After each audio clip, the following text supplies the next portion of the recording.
Hi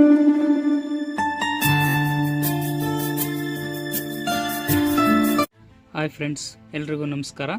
ಸ್ಪರ್ಧಾ ಚರಿತ್ರೆ ಚಾನಲ್ಗೆ ಸ್ವಾಗತ.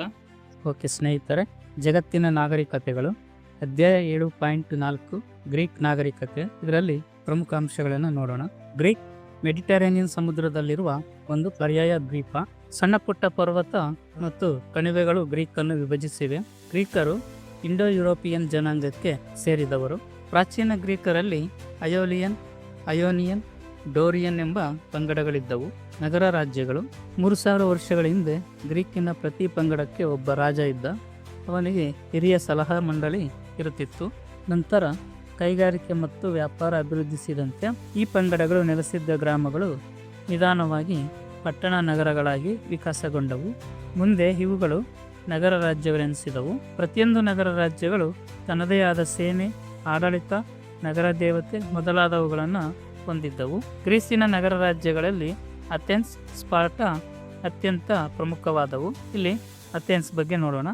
ಅಥೆನ್ಸ್ ಗ್ರೀಸ್ನಲ್ಲಿ ಪ್ರಜಾಪ್ರಭುತ್ವ ವ್ಯವಸ್ಥೆಯನ್ನು ಹೊಂದಿದ ಆದರ್ಶ ನಗರ ರಾಜ್ಯ. ಅಥೆನ್ಸ್ನಲ್ಲಿದ್ದಂಥ ರಾಜಪ್ರಭುತ್ವವನ್ನು ತೊಲಗಿಸಿ ಕ್ಲೈಸ್ತನಿಸ್ 2500 ವರ್ಷಗಳ ಹಿಂದೆ ಪ್ರಜಾಪ್ರಭುತ್ವವನ್ನು ನೆಲೆಗೊಳಿಸಿದನು. ನಂತರ ಅಥೆನ್ಸ್ನಲ್ಲಿ ಪೆರಿಕ್ಲಸ್ನ ಕಾಲ ಆರಂಭವಾಯಿತು. ಇವನ ಕಾಲವನ್ನು ಗ್ರೀಸಿನ ಸುವರ್ಣ ಯುಗವೆಂದೇ ಕರೆಯಲಾಗುತ್ತದೆ. ಅಥೆನ್ಸನ್ನು ಎಲ್ಲಾಸ್ನ ಶಾಲೆ, ಸ್ಕೂಲ್ ಆಫ್ ಎಲ್ಲಾಸ್ ಎಂದು ಪೆರಿಕ್ಲಸ್ ಕರೆದಿದ್ದಾನೆ. ಮತ್ತೊಂದು ನಗರ ರಾಜ್ಯ ಸ್ಪಾರ್ಟಾ. ಡೋರಿಯನ್ ಪಂಗಡದ ನಗರ ರಾಜ್ಯವಾದ ಸ್ಪಾರ್ಟಾವು ಗ್ರೀಸಿನ ಸೈನಿಕ ರಾಜ್ಯವಾಗಿತ್ತು. ಪರ್ಷಿಯಾದ ಸಾಮ್ರಾಟನಾದ ಡೇರಿಯಸ್ಸನು ಗ್ರೀಸಿನ ಮೇಲೆ ದಾಳಿ ಮಾಡಿದಾಗ ಅಥೆನ್ಸ್ ಮತ್ತು ಸ್ಪಾರ್ಟಾ ನಗರ ರಾಜ್ಯಗಳು ಮ್ಯಾರಥಾನ್ ಕದನದಲ್ಲಿ ಮಣಿಸಿದವು. ಮುಂದೆ ಅಥೆನ್ಸ್ ಮತ್ತು ಸ್ಪಾರ್ಟಾಗಳ ನಡುವೆ ಸಂಘರ್ಷ ಏರ್ಪಟ್ಟಿತು. ಅಂತಿಮವಾಗಿ ಅಥೆನ್ಸ್ ಸೋತು ಸ್ಪಾರ್ಟಾದ ಅಧೀನ ರಾಜ್ಯವಾಯಿತು. ಗ್ರೀಕರ ಕೊಡುಗೆಗಳು. ಪ್ರಾಚೀನ ಗ್ರೀಕರು ಜಗತ್ತಿಗೆ ನೀಡಿದ ಕೊಡುಗೆ ಅಪಾರವಾದುದು. ಅಥೆನ್ಸ್ ನಗರದ ಅಧಿದೇವತೆ. ಒಲಿಂಪಿಯಾದಲ್ಲಿ ಜೂಸ್ ಎಂಬ ದೇವರ ದೇವಾಲಯವಿದೆ. ಇಲ್ಲಿ ನಡೆಯುತ್ತಿದ್ದ ಪ್ರಾಚೀನ ಒಲಿಂಪಿಕ್ಸ್ ಕ್ರೀಡೆಗಳಲ್ಲಿ ಗ್ರೀಕ್ನ ಎಲ್ಲ ನಗರ ರಾಜ್ಯಗಳು ಪಾಲ್ಗೊಳ್ಳುತ್ತಿದ್ದವು. ಇಂದು ಆಧುನಿಕ ಒಲಿಂಪಿಕ್ ಕ್ರೀಡೆಯಲ್ಲಿ ಜಗತ್ತಿನ ಬಹುತೇಕ ದೇಶಗಳು ಪಾಲ್ಗೊಳ್ಳುತ್ತವೆ. ತತ್ವಶಾಸ್ತ್ರಕ್ಕೆ ಗ್ರೀಕರ ಕೊಡುಗೆ ಅಪಾರವಾದುದು. ಗ್ರೀಕಿನ ಶ್ರೇಷ್ಠ ತತ್ವಜ್ಞಾನಿ ಸಾಕ್ರೆಟಿಸ್, ಇವರ ಶಿಷ್ಯ ಪ್ಲೇಟೋ ಅವರ ಶಿಷ್ಯ ಅರಿಸ್ಟಾಟಲ್, ಹಾಗೆ ಅರಿಸ್ಟಾಟಲ್ನ ಶಿಷ್ಯ ಮ್ಯಾಸಿಡೋನಿಯಾದ ರಾಜನಾದ ಅಲೆಕ್ಸಾಂಡರ್ ಮಹಾಶಯ. ಪ್ಲೇಟೋ ಅಕಾಡೆಮಿ ಎಂಬ ಶೈಕ್ಷಣಿಕ ಸಂಸ್ಥೆಯನ್ನು ಸ್ಥಾಪಿಸಿದನು. ಹೋಮರ್ನ ಕಾವ್ಯಗಳು ಈಲಿಯಡ್ ಮತ್ತು ಒಡೆಸ್ಸಿ. ಗ್ರೀಕ್ನ ಇತಿಹಾಸಕಾರರು ಹೆರೋಡೋಟಸ್ ಮತ್ತು ತುಸಿಡೈಡಿಸ್. ನಾಟಕಕಾರರು ಇಸ್ಕಿಲಸ್, ಸೋಫೋಕ್ಲಿಸ್ ಮತ್ತು ಯುರಿಪಿಡಿಸ್. ಪೆರಿಕ್ಲಿಸ್ ಅನ್ನು ಕಟ್ಟಿಸಿದ ಅಥೆನ್ಸ್ನ ಪಾರ್ಥೆನನ್ ದೇವಾಲಯವು ಗ್ರೀಕರ ಸುಂದರ ವಾಸ್ತುಶಿಲ್ಪಕ್ಕೆ ಉದಾಹರಣೆಯಾಗಿದೆ. ಹಾಗೆ ಪ್ರಮುಖ ಶಿಲ್ಪಿ ಮೈರಾನ್, ಪ್ರಮುಖ ಚಿತ್ರಕಾರ ಪಾಲಿಗಾಟ್ನಾಸ್, ಗಣಿತಶಾಸ್ತ್ರಜ್ಞರು ಟೇಲ್ಸ್ ಮತ್ತು ಪೈಥಾಗೋರಸ್, ವೈದ್ಯಶಾಸ್ತ್ರದ ಪಿತಾಮಹ ಹಿಪಾಕ್ರಿಟಸ್. ಗ್ರೀಕರಿಗೂ ಪರ್ಷಿಯನ್ನರಿಗೂ 2500 ವರ್ಷಗಳ ಹಿಂದೆ ನಡೆದಂಥ ಮ್ಯಾರಥಾನ್ ಕದನದಲ್ಲಿ ಗ್ರೀಕರು ಜಯಗಳಿಸಿದರು. ಯುದ್ಧಭೂಮಿಯಿಂದ 24 ಮೈಲು ದೂರದಲ್ಲಿದ್ದ ಅಥೆನ್ಸ್ಗೆ ಈ ಸಂತೋಷದ ಸುದ್ದಿಯನ್ನು ಮುಟ್ಟಿಸಲು ಫಿಲಿಪಿಡಸ್ ಎಂಬ ಸೈನಿಕ ಓಡಿದ. ಅಂತಿಮವಾಗಿ ವಿಜಯದ ಸುದ್ದಿಯನ್ನು ಅಥೆನ್ಸ್ಗೆ ಮುಟ್ಟಿಸಿ ಕುಸಿದು ಬಿದ್ದು ಸತ್ತನು. ಅವನ ಸ್ಮರಣಾರ್ಥ ಒಲಿಂಪಿಕ್ ಕ್ರೀಡೆಗಳಲ್ಲಿ ಮ್ಯಾರಥಾನ್ ಓಟವನ್ನು ಸೇರಿಸಿದರು. ಏಜಿಯನ್ ಸಮುದ್ರವು ಗ್ರೀಕನ್ನು ಏಷ್ಯಾ ಮೈನರ್ನಿಂದ ಪ್ರತ್ಯೇಕಿಸಿದೆ. ಗ್ರೀಕ್ನ ಮಧ್ಯಭಾಗದಲ್ಲಿ ಬಾಲ್ಕನ್ ಪರ್ವತಗಳು ಹಾದು ಹೋಗಿರುವುದರಿಂದ ಸಣ್ಣ ಪುಟ್ಟ ಪರ್ವತ ಮತ್ತು ಕಣಿವೆಗಳು ಗ್ರೀಕನ್ನು ವಿಭಜಿಸಿವೆ. ನಗರ ರಾಜ್ಯಗಳನ್ನು ಗ್ರೀಕ್ ಭಾಷೆಯಲ್ಲಿ ಪೊಲಿಸ್ ಎನ್ನುತ್ತಾರೆ. ಅಥೆನ್ಸ್ ಟಿಕ್ಕ ರಾಜ್ಯದ ರಾಜಧಾನಿ. ಡ್ರಾಕೋ ಎಂಬಾತನು ಅಥೆನ್ಸ್ನಲ್ಲಿ ನಿರ್ದಯ ಕಾನೂನುಗಳನ್ನು ಜಾರಿಗೆ ತಂದನು. ಸೋಲಾನ್ ಎಂಬಾತನು ಈ ಕಾನೂನುಗಳನ್ನು ಸುಧಾರಿಸಿ ಹೆಚ್ಚು ಜನಸ್ನೇಹಿಗೊಳಿಸಿದನು. ಅಥೆನ್ಸ್ ಮತ್ತು ಸ್ಪಾರ್ಟಾ ನಗರ ರಾಜ್ಯಗಳ ನಡುವೆ ಪೆಲೋಪೊನಿಷಿಯನ್ ಯುದ್ಧಗಳು ಜರುಗಿದವು. ಅಂತಿಮವಾಗಿ ಅಥೆನ್ಸ್ ಸೋತು ಸ್ಪಾರ್ಟಾದ ಅಧೀನ ರಾಜ್ಯವಾಯಿತು. ನಂತರ ಧರ್ಮ.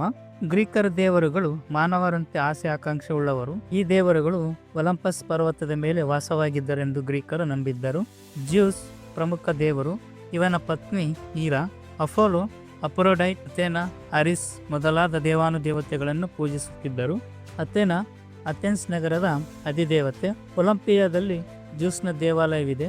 ಇಲ್ಲಿ ನಡೆಯುತ್ತಿದ್ದಂಥ ಪ್ರಾಚೀನ ಒಲಿಂಪಿಕ್ ಕ್ರೀಡೆಗಳಲ್ಲಿ ಗ್ರೀಕ್ನ ಎಲ್ಲ ನಗರ ರಾಜ್ಯಗಳು ಪಾಲ್ಗೊಳ್ಳುತ್ತಿದ್ದವು. ಅರಿಸ್ಟಾಟಲನು ಲೀಸಿಯಂ ಎಂಬ ಶೈಕ್ಷಣಿಕ ಸಂಸ್ಥೆಯನ್ನು ಆರಂಭಿಸಿದನು. ಈಲಿಯಡ್. ಗ್ರೀಕರು ಟ್ರಾಯ್ ನಗರದ ಮೇಲೆ ವಿಜಯ ಸಾಧಿಸಿದ್ದನ್ನು ಮತ್ತು ಒಡೆಸ್ಸಿಯು ಗ್ರೀಕ್ ವೀರ ಒಡಿಸಿಯಸ್ಸನ್ನು ಟ್ರಾಯ್ನಿಂದ ಹಿಂತಿರುಗಿ ಬರುವಾಗಿನ ಸಾಹಸದ ಚಿತ್ರಣವನ್ನು ನೀಡುತ್ತದೆ. ಸೋಫೋಕ್ಲಿಸ್ ಜಗತ್ತಿನ ಸುಪ್ರಸಿದ್ಧ ನಾಟಕಗಳಲ್ಲಿ ಒಂದಾದ ಇಡಿಪಸ್ ಮತ್ತು ಅಂತಿಗೊನೆಯನ್ನು ಬರೆದಿದ್ದಾನೆ. ಚಕ್ರವೆಸೆಯುತ್ತಿರುವ ಕ್ರೀಡಾಪಟು ಡಿಸ್ಕೋಬಲಸ್ ಎಂಬ ಅದ್ಭುತ ಶಿಲ್ಪವನ್ನು ಮೈರಾನ್ ಕಡೆದಿದ್ದಾನೆ. ನಂತರ ಪ್ರಮುಖ ವಿಜ್ಞಾನಿಗಳು: ಡೆಮಾಕ್ರಿಟಸ್ ಅಣು ಸಿದ್ಧಾಂತದ ಪ್ರತಿಪಾದಕ. ಅನಾಕ್ಸಿಮಿಂಡರ್ ನೀರಿನಿಂದ ಮಾನವ ಎಂಬ ವಿಕಾಸವಾದದ ತತ್ವವನ್ನು ಪ್ರತಿಪಾದಿಸಿದವನು. ಒಲಿಂಪಿಕ್ಸ್ ಆಟ ಇದು 2750 ವರ್ಷಗಳ ಹಿಂದೆ ಒಲಿಂಪಿಯಾದಲ್ಲಿ ಆರಂಭವಾಯಿತು. ಸಾಮಾನ್ಯ ಶಕ ಪೂರ್ವ 770ರಲ್ಲಿ ಪ್ರಥಮ ಒಲಿಂಪಿಕ್ಸ್ ಕ್ರೀಡೆಗಳು ಗ್ರೀಸ್ನಲ್ಲಿ ಆರಂಭವಾಯಿತು. ಒಲಿಂಪಿಕ್ ಆಟಗಳನ್ನು ಇಲಿಸ್ ಪ್ರದೇಶದ ಒಲಿಂಪಿಯಾದಲ್ಲಿ ಏರ್ಪಡಿಸಲಾಗುತ್ತಿತ್ತು. ಇದು ಒಲಿಂಪಿಕ್ ಹಬ್ಬದ ಭಾಗವಾಗಿತ್ತು. ಇಲಿಸ್ ಮತ್ತು ಪೀಸಾಗಳೆಂಬ ನಗರ ರಾಜ್ಯಗಳ ನಡುವೆ ಏರ್ಪಟ್ಟ ಶಾಂತಿ ಒಪ್ಪಂದದ ಪ್ರಯುಕ್ತ ಈ ಹಬ್ಬವನ್ನು ಆಚರಿಸಲಾಗುತ್ತಿತ್ತು. 200 ಮೀಟರ್ನ ಓಟವೊಂದಕ್ಕೆ ಸ್ಟೇಡಿಯಂ ಎಂದು ಕರೆಯುತ್ತಿದ್ದರು. ಗ್ರೀಕರು ದೂರಮಾಪನ ಮತ್ತು ಅಂತರಮಾಪನವನ್ನು ಸ್ಟೇಡಿಯಾ ಎಂದು ಕರೆದರು. ಆಟದಲ್ಲಿ ವಿಜಯಿಯಾದವನ ತಲೆಯ ಮೇಲೆ ಆಲಿವ್ ಮರದ ಗುಚ್ಛವೊಂದನ್ನು ಇಡಲಾಗುತ್ತಿತ್ತು. ಸಾಮಾನ್ಯ ಶಕ 4ನೇ ಶತಮಾನದಲ್ಲಿ ಕ್ರಿಶ್ಚಿಯನ್ ಬೈಜಾಂಟೈನ್ ಚಕ್ರವರ್ತಿಯಾದ ಥಿಯಡೋಸಿಯಸ್ಸನು ಈ ಆಟವನ್ನು ನಿರ್ಬಂಧಿಸಿದನು. 19ನೇ ಶತಮಾನದಲ್ಲಿ ಫ್ರಾನ್ಸ್ ದೇಶದ ನೇತೃತ್ವದಲ್ಲಿ ಮತ್ತೆ ಒಲಿಂಪಿಕ್ ಆಟವನ್ನು ಆರಂಭಿಸಲಾಯಿತು. ಇಂದಿಗೂ ಸಹ ಒಲಿಂಪಿಕ್ಸ್ ಆಟಗಳು 4 ವರ್ಷಗಳಿಗೊಮ್ಮೆ ನಡೆಯುತ್ತಿವೆ. ಪ್ಲೇಟೋನ ಕೃತಿಗಳು, ರಿಪಬ್ಲಿಕ್ ಮತ್ತು ದಿ ಟೆಕ್ಸ್ಟ್ ಅಂಡ್ ಹಿಸ್ಟರಿ, ಗ್ರೀಕ್ನ ಅವನತಿ. ಮೊದಲನೆಯದಾಗಿ ಇರಾನ್ ಅಥವಾ ಪರ್ಷಿಯಾದ ರಾಜ ಡೇರಿಯಸ್ನ ಮೇಲೆ ಎಲ್ಲ ಗ್ರೀಕರು ಒಗ್ಗಟ್ಟಿನಿಂದ ಹೋರಾಟದಲ್ಲಿ ಪಾಲ್ಗೊಂಡಿದ್ದರು ಹಾಗೂ ಸುದೀರ್ಘವಾದ ಮ್ಯಾರಥಾನ್ ಯುದ್ಧ ಗ್ರೀಕರ ಸೋಲಿನೊಂದಿಗೆ ಕೊನೆಗೊಂಡಿತು. ಅಥೆನ್ಸ್ ನಗರವನ್ನು ಪರ್ಷಿಯನ್ನರು ಸುಟ್ಟರು. ಎರಡನೆಯದಾಗಿ ಪೆಲೋಪೊನೆಷಿಯನ್ ಯುದ್ಧ ಸಾಮಾನ್ಯ ಶಕ ಪೂರ್ವ 431-404ರಲ್ಲಿ ಅಥೆನ್ಸ್ ಹಾಗೂ ಸ್ಪಾರ್ಟಾದ ನಡುವೆ ನಡೆಯಿತು. ಈ ಯುದ್ಧದಲ್ಲಿ ಸ್ಪಾರ್ಟಾ ಜಯ ಸಾಧಿಸಿತು. ಇದರಿಂದಾಗಿ ಅಥೆನ್ಸ್ನ ಪ್ರಜಾಪ್ರಭುತ್ವ ಅಂತ್ಯವಾಯಿತು.